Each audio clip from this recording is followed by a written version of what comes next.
Buenas tardes. La situación de precariedad en la garantía de los derechos humanos se ha agudizado con el contexto sanitario actual. Ejemplos muy claros los encontramos con el derecho a la educación. Hemos observado cómo la virtualización del calendario escolar o la plataforma Aprendo en Casa del Ministerio de Educación han sido insuficientes para garantizar a cabalidad el derecho humano a la educación.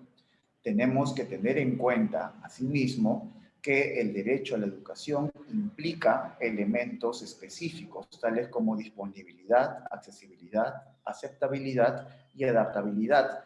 Ello a partir de lo desarrollado por la Observación General número 13 del Comité de los Derechos Económicos, Sociales y Culturales, y que también han sido incorporados por nuestro Tribunal Constitucional en diversas sentencias. Ahora bien, si hablamos de tratados específicos que tengan que ver con los derechos humanos de la niñez, tenemos que dirigirnos o aproximarnos a la Convención sobre los Derechos del Niño.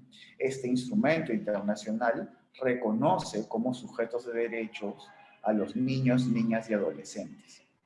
Ahora bien, para aproximarnos también a los retos que supone el contexto sanitario actual y superarlos, es preciso comprender cuál es este contenido de este tratado internacional para garantizar efectivamente, como ya precisé, los derechos humanos de los niños, niñas y adolescentes, incluso en situaciones adversas como la suponen el contexto en el cual nos encontramos. Por ejemplo, el artículo 31 de la Convención sobre los Derechos del Niño reconoce el derecho al niño al esparcimiento, al juego y a la recreación. Teniendo en cuenta este derecho, es que uno de los primeros países en regular esta protección específica fue España. ¿Y qué es lo que plasmó España en su normativa aproximadamente en abril del año 2020? Fue la regulación de horarios de salidas o paseos de los niños, niñas y adolescentes en una distancia máxima de 1 kilómetro de su casa. ¿Ello por qué? Porque reconoce que este derecho a la recreación, al juego, está relacionado también con su desarrollo. Y esto es fundamental. Después de ello, otros estados en el mundo, incluyendo el estado peruano, también plasmaron en sus normativas la protección específica del derecho a la recreación de la niñez.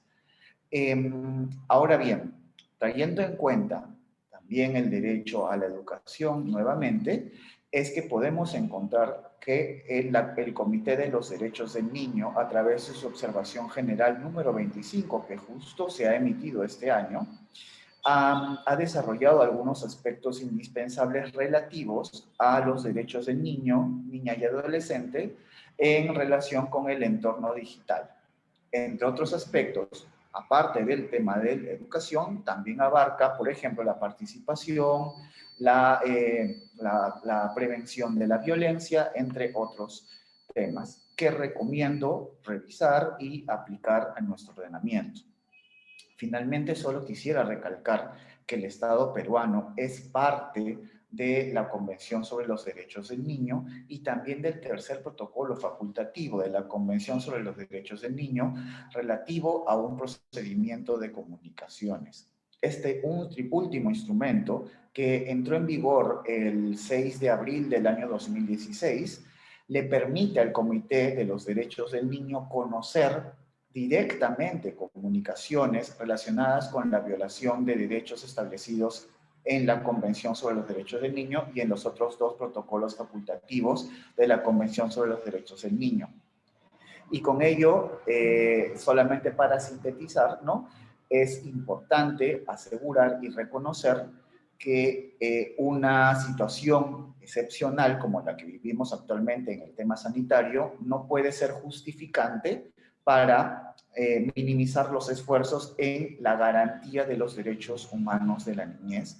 ¿Gracias a qué cosa? A las obligaciones internacionales que el Estado ha asumido.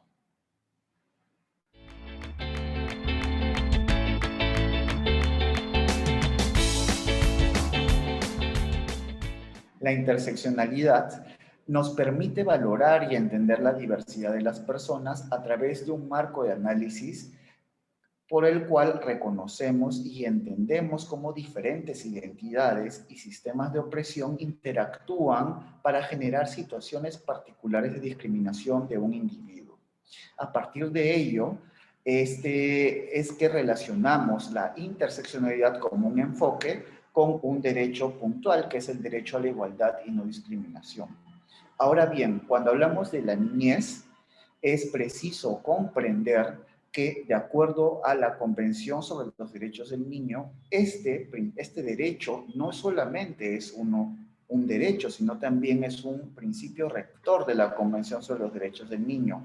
Ello no es gratuito, ya que permite a los estados partes, impone en ellos obligaciones específicas que tienen que tomar o adoptar en sus ordenamientos internos para poder garantizar la igualdad y no discriminación en los niños, niñas y adolescentes.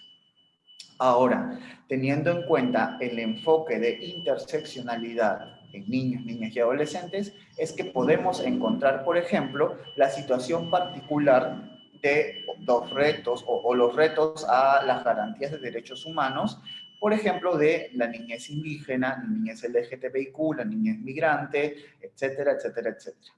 Y por ello es que también nos permite repensar acciones afirmativas específicas a estos grupos que históricamente han sido los más relegados, incluso dentro de la generalidad de lo que se entiende como niñez.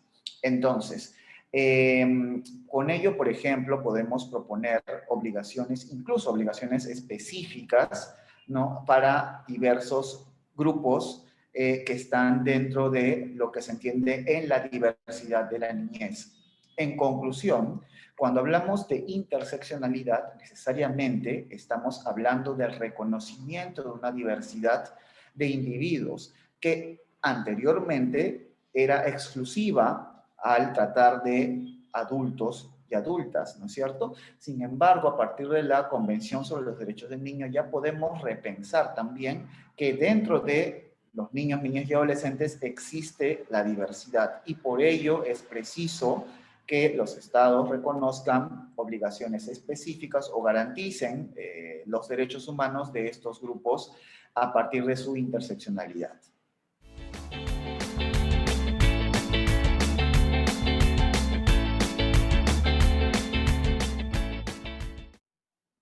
La prevención, sanción y erradicación de la violencia en el ámbito familiar ha ido evolucionando a través del tiempo.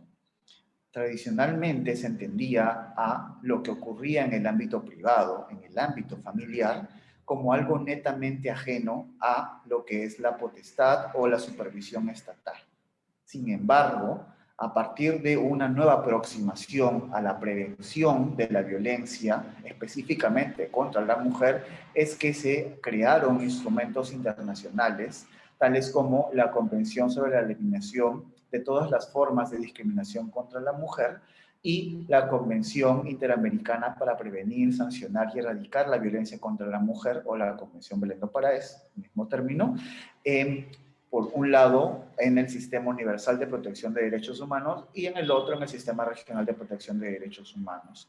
Es importante y es imperativo que entendamos que las relaciones interpersonales no pueden estar ajenas a lo que son las obligaciones estatales y por ello es que los estados se han obligado a reglamentar o a normar lo relacionado también a las consecuencias de las relaciones interpersonales. Ejemplo de ello tenemos la ley de la 364, que es un producto de una forma de aproximarse a una prevención de violencia contra la mujer e integrantes del grupo familiar.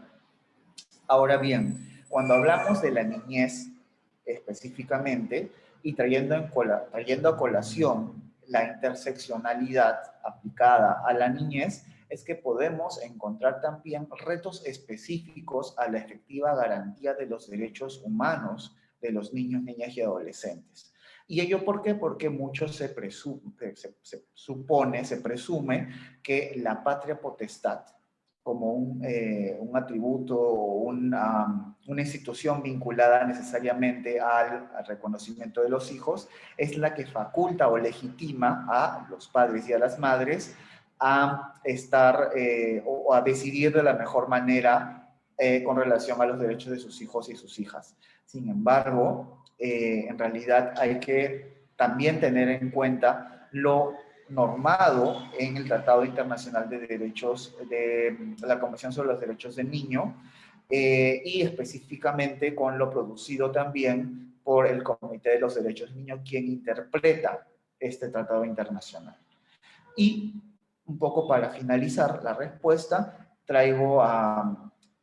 señalo o puntualizo dos observaciones generales que a mi parecer son importantes conocer e interiorizar en los ambientes familiares. La primera es la observación general número 8 del Comité de los Derechos del Niño, que trata sobre el derecho del niño a la protección contra el castigo corporal u otras formas crueles o degradantes, ¿no? Y también, obviamente, estamos hablando aquí dentro del ámbito familiar. Y la observación general número 13 del Comité sobre los Derechos del Niño, que versa sobre el derecho del niño a un ambiente libre de toda forma de violencia. Con ello, concluyo que existen retos específicos en la protección de los derechos de la niñez en el ámbito familiar, retos que obligan al Estado peruano a tomar acciones específicas. El contexto sanitario en el cual vivimos nos ha permitido evidenciar que efectivamente existe la violencia interna en el ámbito, está en el ámbito familiar. Los agresores conviven con las víctimas y por ello es preciso tener tanto acciones a largo plazo como a corto plazo para erradicar la violencia en todo ámbito y específicamente en el ámbito familiar.